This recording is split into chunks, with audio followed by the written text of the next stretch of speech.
नमः चंडिकाय नमः। अथ श्री दुर्गा सप्तशती। 7वां अध्याय। चंड और मुंड का वध। महर्षि मेधा ने कहा, दैत्यराज की आज्ञा पाकर चंड और मुंड चतुर्गुणी सेना को साथ लेकर देवी से लड़ने के लिए चल दिए। हिमालय पर्वत पर पहुंचकर उन्होंने मुस्कुराती हुई देवी को देखा, जो कि सिंह पर बैठी हुई थी। जब असुर उनको पकड़ने के लिए तलवार लेकर उनकी ओर बढ़े, तब अंबिका को उन पर बड़ा क्रोध आया और मारे क्रोध के उनका मुख काला पड़ गया।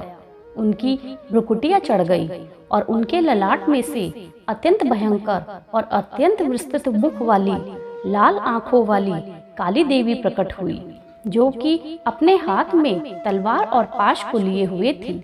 वह विचित्र खड़ग धारण किए हुए थी और चीते के चर्म की साड़ी और नरमुंडों की माला पहन रखी थी।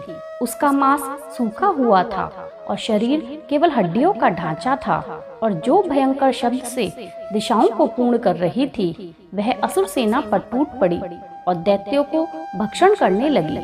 वह राक्षसों, अंकुशधारी महावतों, हाथियों पर सवार योद्धाओं और घंटा सहित हाथियों को एक हाथ से पकड़ पकड़ कर अपने मुख में डाल रही थी, और इसी प्रकार वह घोड़ों, रथों, सारथियों व रथों में बैठे हुए सैनिकों को मुख में डालकर भयंकर रूप से चबा रही थी।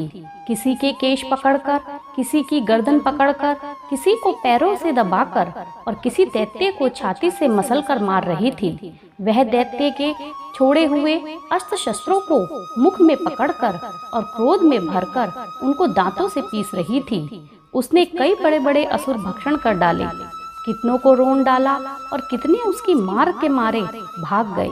कितनों को उसने तलवार से मार डाला, कितनों को अपने दांतों से समाप्त कर दिया, और इस प्रकार देवी ने क्षण भर में संपूर्ण दैत्य सेना को नष्ट कर दिया।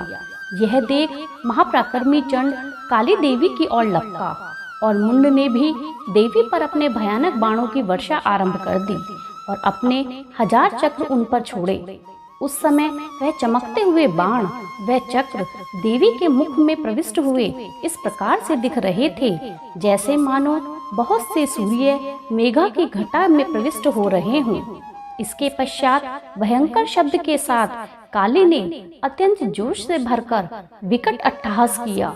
उसका भयंकर मुख देखा नहीं जाता था। उसके मुख में श्वेत दांतों की पंक्ति चमक रही थी। फिर उसने तलवार हाथ में लेकर शब्द कहकर चंड के ऊपर आक्रमण किया और उसके केश पकड़कर उसका सिर काटकर अलग कर दिया। चंड को मरा हुआ देखकर मुंड देवी की ओर लपका, परंतु देवी ने क्रोध से भरे हुए उस पर भी अपने तलवार से उसे यमलोक पहुंचा दिया। चंड और मुंड को मरा हुआ देखकर उसकी बाकी बची हुई सेना वहां से भाग खड़ी हुई।